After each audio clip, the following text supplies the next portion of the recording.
life of the Cardinals owner still to come. In the meantime, as Scott mentioned, we do have a game tomorrow that could have massive implications in the Cardinals division. Rams traveling to Seattle to face the Seahawks. Made the trip today. Omar Ruiz was already there.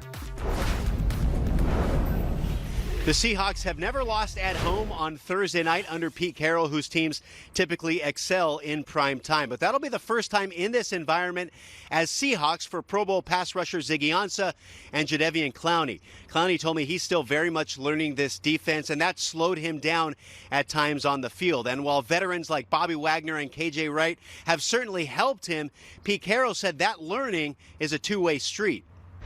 We're the ones that have to do the learning, and you can do as much as you want in practice, but until you see them, in full flight in games, you don't really know. So we've logged some good information. I think it's going to be a couple more weeks before they're at their best. I hate to say that because we need them right now, but they're going for it, but we'll use them more effectively when we know them even better. So we're working at that. Carroll, of course, famously finding ways for his players to do what they do best on the field, told me this is a unique circumstance with Ziggy Ansah not playing till week 3 and acquiring Jadeveon Clowney right before the season. Also a reason why the Seahawks are confident their currently 8th-ranked defense will only improve as the season wears on. Omar, thank you. That's a little on the Seattle defense. How about the Rams offense? Left side of the column there, that's the last 2 years for the Rams. Great offense.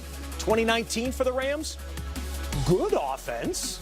Not great, though. Maybe quite good, but not the excellence that we are used to seeing. So let's bring in a couple of Super Bowl champions right now and talk about this.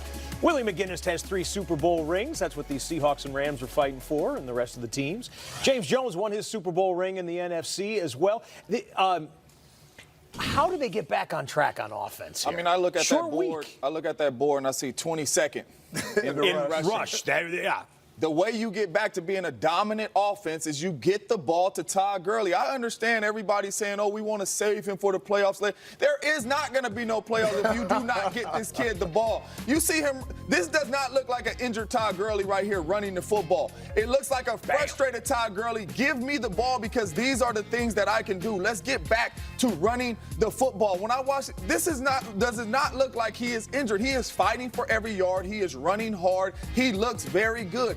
Get him the ball. He makes it easier on everybody on that offense, Jared Goff included. Get him the ball, play action pass, let's run it. When he touches the football 20-plus times, they are 26-8.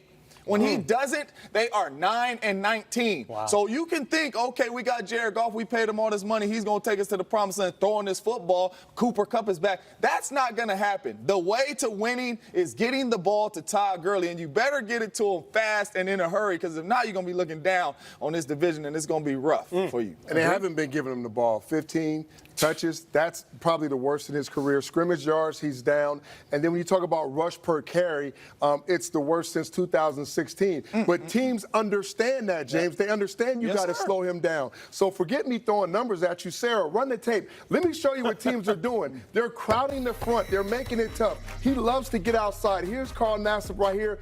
Wide 9 technique. Take away the outside right now. Make him run through that running lane, which he thinks is a running lane. And then you got 4 guys that's going to converge on him and make the tackle. That's going to the right. Same thing on the left. This time they're going to do it with a cornerback. He's trying to get outside. This is an outside play. The corner comes up right now and dictates where he has to go. Stop. Get your feet. Stop your feet from going. Guys, hustle to the football. And not only that, once they get them to be one-dimensional and they stop the running game and they get behind like they did against the Bucs, what are teams doing up front defensively? They're throwing a lot of coverages. They're doing a lot of stunts and things up front to Jared Goff. So when you watch him and you watch what they're trying to do to him, they're loading the box. This is almost 7 guys in the box right here. Levante David looks like he's rushing. He's dropping out. We call that a radar because he's radaring the slant. He throws it right into coverage. He's not reading or understanding what's going on. And then right here, they bring a safety blitz. 8 guys in the box right here, and they're playing man on the back end. So what they're doing is they're playing tight coverage. They're not giving up those big windows that they were doing before. They're putting a lot of guys up front. They're stunting, bringing different guys, whether it's corners, safeties, linebackers, and they're putting the pressure on him, making him make decisions. Seattle defense, great at home, but just average, statistically speaking, they give up 22 points a game. Maybe this is the week that we see them get on track. That will kick off week number 5. Week number 5.